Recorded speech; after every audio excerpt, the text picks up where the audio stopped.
5, 4, 3, 2.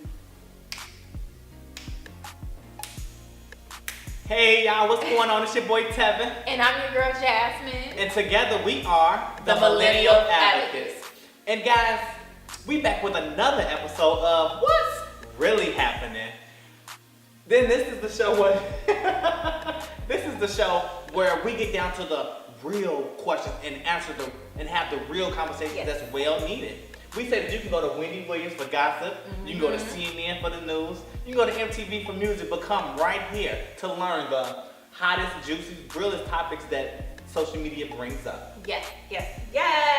And as you all know, like you said, we bring those real juicy conversations. So for today, we have another real juicy, deep conversation for you, which is, are we facing the same obstacles with racism as our parents? Are we? Does this make us have ill sentiments towards another race? What can we do about it? And how do we cope? Let that marinate. But for now, let's move on to our next segment, Just In with Jasmine. And as you all know,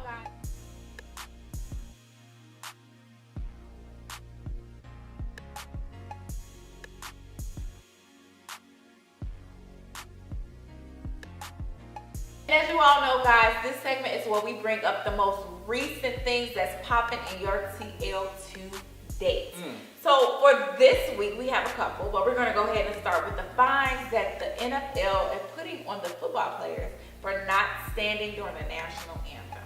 They try to find any way and every way to silence them and minute that First Amendment right. I don't like it. Yes, this statement went out, I think it was 2 days ago, and it went crazy on the internet. T.I. was running about it on his Instagram, and it got a lot of people upset, honestly. One of the owners actually said that if his players want to protest on the field, he gonna pay the fines for them. I thought that was really nice. You the man. But moving right along to our second subject, which is Pusha T's diss towards Drake. Oh, this is a good one. His song, I think it was called The Story of Adidon. Adidon. I don't know.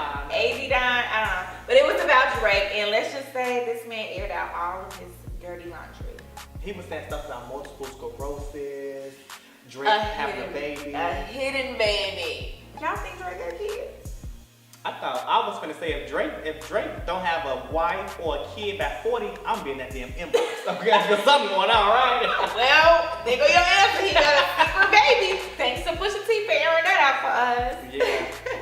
But okay, so I have one that's kind of on a serious note. So grab your chairs, patch your weave, tune in. So there has been a new verdict. Oh wait. Before you say that, I want to say this about Pusha T and Drake. Okay. I'm like, what? Okay.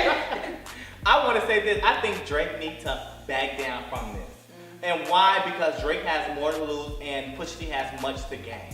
Also, Pusha T, it seems to me that he's been plotting this for years. Really? It seems to me that he's been gathering his resources, gathering his information, and now he's ready to go head to head with Drake. His next move on Drake, he already got what he's gonna say word for word. I bet my bottom dollar. I'm pretty sure. I don't know, but Drake, man, partner, where you at? It's been 3 days. You need to come out with something. What Drake needs to do is play the white card, bring your white side out of you, Drake, and say, you know what he said is unfair and unruly. No. I'm not gonna respond from that. Drake lead. He needs to keep that same momentum he had with Meek Mill. Where you at, partner? Because you are silent. And social media, to y'all, I want to say, stop choosing popularity over talent. I mean, like, people saying that Drake can't beat Meek Mill because, I feel like it's because of Drake's popularity. Now they're saying that Drake is killing Pusha T because of popularity. Social media, be fair. Right. How can you kill anyone when you haven't released anything? But anyway, so, like I said, we're going to move on to a more serious note. A new verdict was released for a Florida killing, what was his name?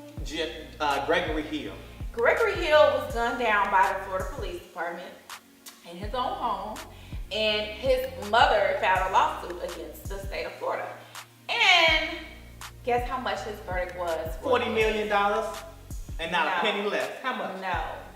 They gave him $4.04, guys. And I know that I'm smiling is because I have a hard time keeping things back, but I'm really angry at that.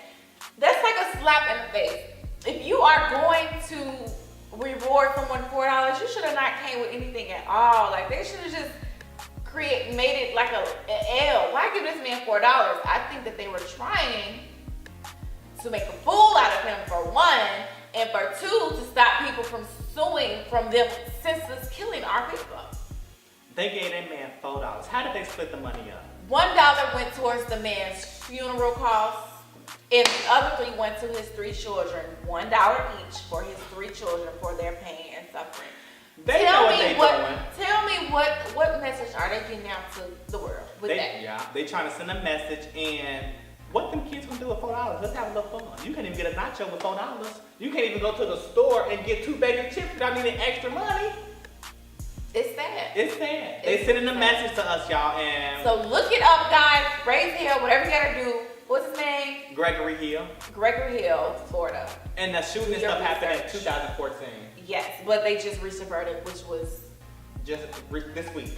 Crazy. Mm-hmm. So our next subject is Roseanne. As you all know, about 2 days ago, Roseanne. Yeah, she released a very racist Twitter post, and I quote what she said, quote, unquote.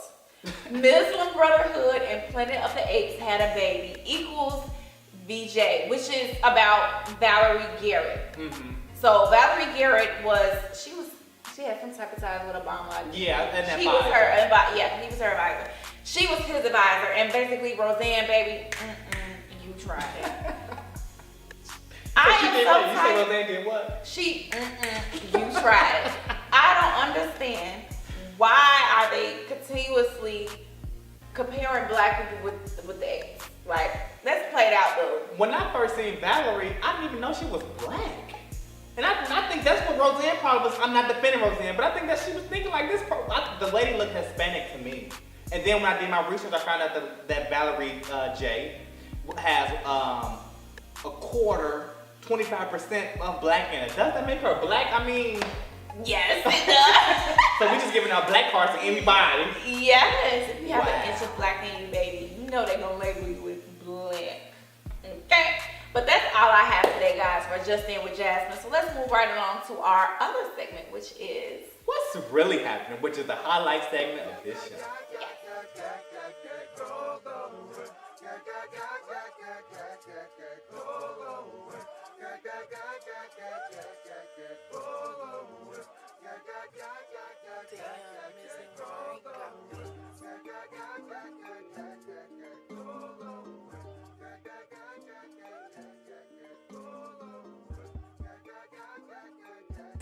Of racism happen in America. So today, I question you, Jasmine, and I question our viewers at home. Are we still facing the same obstacles with racism as our parents did? Keeping in mind that a NBC poll taken May 14th through the 21st said that 64% of Americans feel that racism still remains in American politics. So Jasmine, what do you think? Do we still face the same obstacles? I'm gonna have to agree with you. I'm gonna have to agree with them. First of all, 64%, it might seem a little low, but yes, we are definitely still going through racism as a millennial. We might not have it as bad or as harsh as our parents or our grandparents has had it in the past, but as a millennial, I can say that we do face racism. Rather if it is in the form of the justice system we have going on these days, or if it's in the form of the opportunities that they give to us. Mm-hmm. You know what I'm saying? We definitely still have it. Mm-hmm. One thing I can say as millennials, our time with racism, I kind of want to say that they're trying to water it down. When I say water it down, I definitely have to explain this. You definitely got to explain. What I'm meaning is that every day or every other day, every month, whatever, you're constantly hearing about some form of injustice killing of a black American. It's every day. Mm-hmm. They're trying to purposely, I feel like, push that out so you kind of just feel like, oh, well, this is just how it is. Mm-hmm. Like, you know. So you're simply getting numb to it. I feel like we are getting numb to it. And we kind of like leadership. We kind of lack guidance. Our generation have not had a leader. The last leader that we have had was Martin Luther King and Malcolm X. I just feel like we need more leaders, man. We're lost. So who are our leaders of this millennial generation? Well, I'm gonna go ahead and throw in my bid and say that we the millennials. We gonna try, okay? We gonna do what we can. Exactly. To try to bring light to this situation. To bring light and to be the leaders of this millennial generation, yes, and have those tough conversations that's very much so needed. So what do you feel? I would definitely agree that we are facing similar obstacles as our parents. But I have to look objectively and say we have made progress for the most part. For the most part, progress has been made, but there's still more work needed and more work to be done. Definitely. But with the recent sequence of events, we seem to be losing that progress. So what's going on? Racism have went from being super overt to covert to now back over, it seems to be. So now my thing is, with the race relations climate in America, do you think us millennials, regardless of which race you are, have ill sentiments towards the next race? With the way it is right now, with what I mean with seeing the Black Lives Matter movement, we're seeing these whites calling the police on blacks for senseless things. We're seeing the police brutality. Yeah. Does that make us millennials, whether you're white or black, have ill sentiments towards a white person, or from a white perspective to a black person? I don't know what that makes us. I feel like feelings like that is something that you are taught. That's powerful. It's a ripple effect, so it doesn't just come out of nowhere. I don't think it makes. Well, I can't speak for everyone, but I don't think it makes us ill. I don't feel any type of illness towards any other race. Yeah, I would say that we definitely carry some. I think that we're from a different cloth. From our parents. Yeah. Yeah, us millennials are definitely from a different cloth. Yeah. I think we carry some of the same sentiments from our parents, such as like, I don't know, riding with the car light on. And we felt like it was a target. It's different. It's different times. It definitely is. Yeah. So with that being said, what do you think can be done about this? As coming from a millennial point of view, what can millennials do to cope with? Yeah. How can we cope with this? What I think we should do to cope with racism is what Barack Obama said. We must fight hate/racism with love. We must try to overpower these racist acts with more acts of kindness. Not everyone in America, and I wouldn't even say a majority of America, has racist sentiments or racist value. Now I would say most of them is prejudice. I'm saying there's a lot of people prejudice, but it's a big difference between prejudice and racism. Yeah, it is. But we must fight it with love, and like Michelle Obama said, we must go low, go high. Go low. Like Michelle Obama said, we must go high when they go low. Yeah. So when a person commits a act of racism or whatever, we must rise above the occasion and walk away. And you're right, walk away. Yes, walk away. Hold the door for the next person. Talk to them. Have those well-needed conversations. Help them out when needed, and speak up when you see racist things happen. Exactly. What you think? We have to definitely talk about it, but my personal advice for anyone who has ever been attacked personally by racism is pretty much like what you said. You need to keep your anger at a minimum, okay? The only way to show someone that they are or a clown to give a better example. If two people are acting fool, two people look like a clown. So if it's only one clown in the situation, then you know what I'm saying? You're going to bring light to them so they can be like, okay, damn, maybe I am acting crazy, you know? So what you're saying is, don't be that clown. Don't be that clown. Think highly of yourselves and just walk away. Because honestly, if you, a single person, can spark some type of whatever gene that's in them to act crazy and have hatred towards you, then you need to know that you are popping. And obviously you are bringing some type of threat to them, which has nothing to do with you. That's all their part in doing. And just, walk away. Be you. Know that you got the power to be yourself. So go ahead and drop your answers in the comments below. How do you think we should cope with racism as millennials? Why do you think, what obstacles do you think that we face that our parents face? And what can we do about racism? Right. So I would say that white people have hate towards another race is because they, one, hate themselves. Racism comes out of self-hate. You so hate yourself that you want to put down and try to feel inferior and try to feel superior to the next person. That's a good question. Like, where does it come from? Where does racism come from? Self-hate is my answer. Yeah. It definitely is how someone treats you is a reflection of how they feel for themselves. So try not to take it so personally, but we just have to ride the others. So let's get into what we can do about this. I love solutions. Yes, let's get into some solution, guys.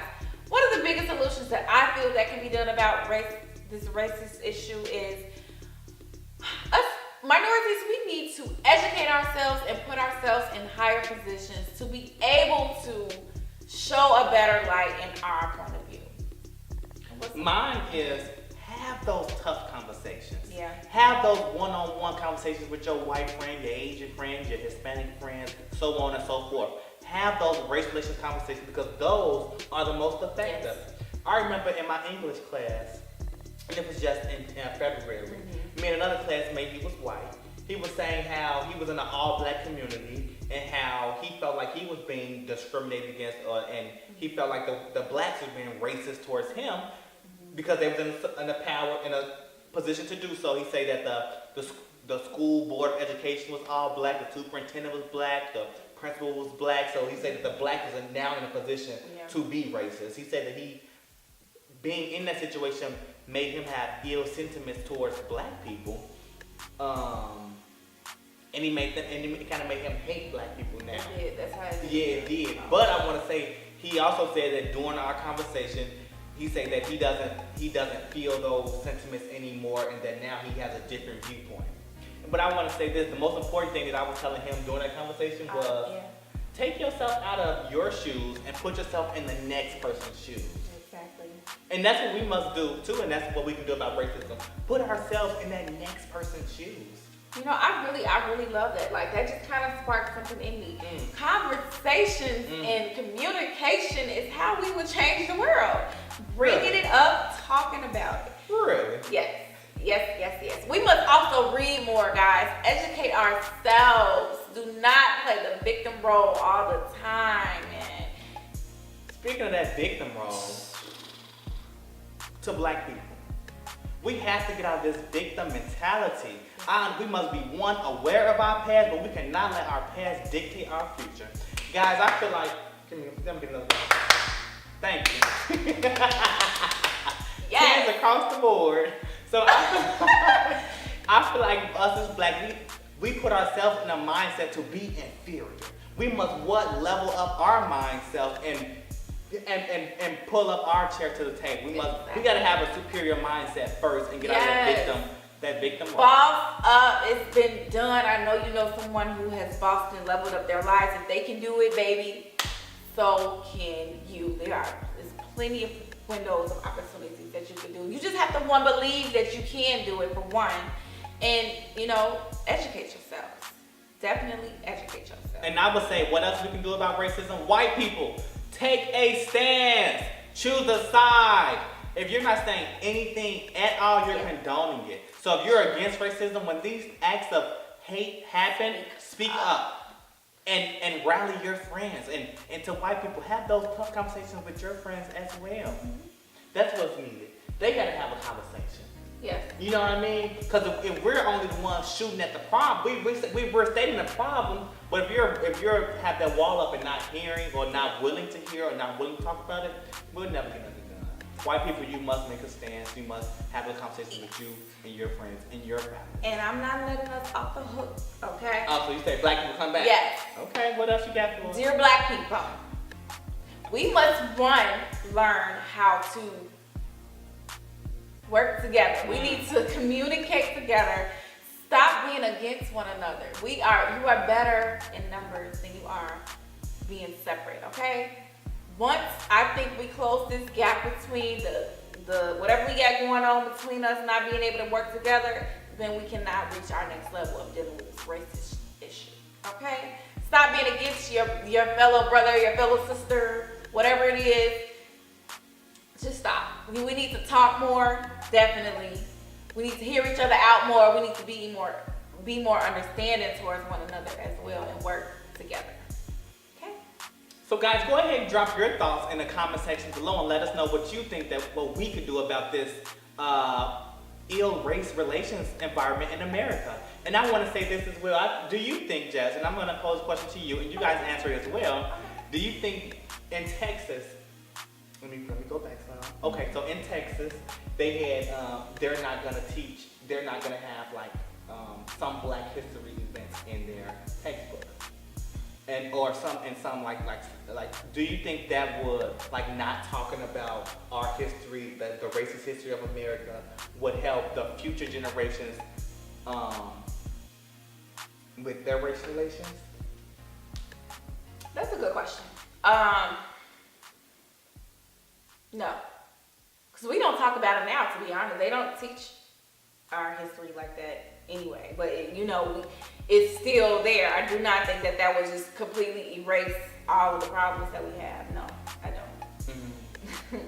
I think that's kind of impossible. Yeah, and that will actually, I think that will actually work different. Like it would ill-equip our kids for when they become adults and need to know that history to move forward in their conversation in life. And anything, I feel like if anything, that puts them at an advantage. At a disadvantage? Them at advantage. Who? I guess the white people. Just sorry, that sounds. Because so you're not. crazy. No, because it puts them at an advantage because young Black kids are not gonna know the history that white people did. And why it was never a fair race. You know what I'm saying? And why? Exactly. Oh, that's a good one. Why it was never a fair race, because we was held back for so many years. Yeah. So you saying if we wasn't held back, could we be in a superior position? I would say no. And the reason I say no because you don't think what about the people? No, because what about the people that's still in Africa? They want some of them. A lot of them are held back, and Africa still, it's not bad, but it's not 100% like where it should be. Well, that's just the parts that they showing you. No, but every part got a ghetto, and unfortunately, they only showing the ghetto. I honestly know that there are far richer but I guess cities within Africa that's probably way more advanced than we are. Mm-hmm. They just don't talk about it. Yeah. I think I watched a Facebook video where they were saying that something. But you mentioned a good point. You said if you think we had started at a fair race, would we be? What did you say? Would we be, I guess, equal playing field and or exceeded, or superior to the white race? Yes, I think all minorities probably would, because I'm probably gonna look so bad, but everything that has transpired is something from a minority. Let's just be honest. The white American culture, they take everything. Mm-hmm. So they never really created or discovered anything on their own. They always, everything, even back in history, everything was discovered and taken, from something else. So I think we would definitely be more superior. I mean, I'm sorry, that's just how I feel. I'm thinking back, and you make a good point, because I was going to say some inventions, but then I'm like, well, no, because some of the things were invented, and then they just, the owner was like, like America stolen from the natives. Right, yeah, and Christopher Columbus. The pyramids and stuff. Yeah, so. Agriculture. Land, all that good stuff. I just really wish that we could be one brewing pot, because together we mesh well. Together we are stronger. Together, with all the inventions that each and every culture had could contribute to where we at now, we work well together. And I wish that in the beginning we could have started off that way. Would have been a lot farther. But if in the beginning it wouldn't have, it needed to be like that in the beginning. Because you gotta focus on yourself to advance before you pull everybody else up. So how do you see racism in the future? Maybe end up reversing itself. You think so? I think racism. I think in America, racism is going to reverse itself, and we're going to go back to the maybe not Jim Crow laws, but it's going to be in the future. It's probably going to be a civil war, and we possibly go back to those Jim Crow style legislation where you over here, you over here. Before we go. So there's absolutely no hope that we can all just mesh together peacefully. No, because I mean it is hope, but at the same time, if we don't be aware and address it, that's true. It's gonna be hard. We gotta address it first and have those well-needed conversations. Right. And we're starting one off right here. Go ahead and drop your comments in the section below and let us know what you think about today's discussion. But for now, let's move on to our next segment, which is our advice corner.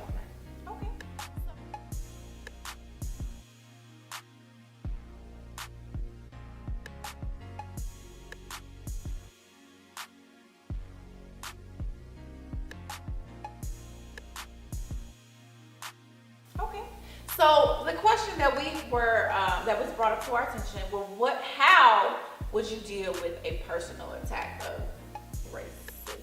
Okay. What would be your advice to someone that's personally racially targeted? Well, I would tell them, number one, I wouldn't get upset. Like if the person that's doing racist thing, if they're not like coming at me with anger or putting fear in me, I wouldn't necessarily come back with being anger or being temper. I would actually try. Yeah, I would be calm, and I would actually try to figure out where that person's coming from. Why do you feel like that? What makes you think that of me? Why do you think you're better than me? Or I would try what to figure makes out. them think so lowly of themselves? Because I did say self-hate, didn't I? Yeah. Right on back. Bring it right on back.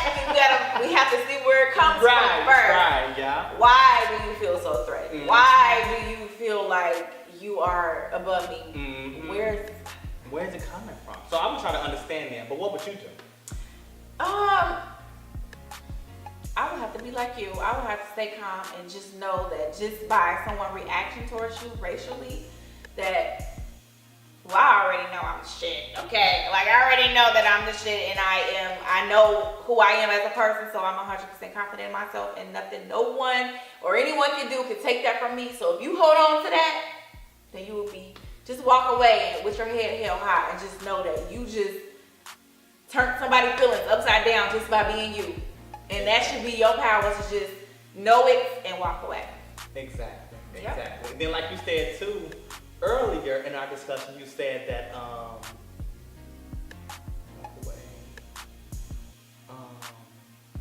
realize how if someone treats you a certain way is how they feel. Yeah, you said something along those lines, yeah.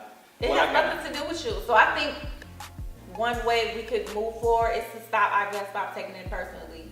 You think so? Yeah, definitely. I think that could be one way. Now that's how you would combat an individualized racist acts. Yes. Now, but for the institutionalized racist acts like police brutality and the criminal justice system, we must band together, whites and blacks, and fight that together. Yes. You know what I'm saying? We can't do that at the individual level. Yes. And if there is someone who's watching this who has been, I don't know, God whispered in your ear and told you, hey, you're going to be that next inspirational leader for the millennials when it comes to this racial stuff, please speak up and tune in to that inner, whatever that was, that inner calling, because you could be the person that we need. So whatever race you are, whatever you are, if you feel like that, then it's your time, baby. This is your time.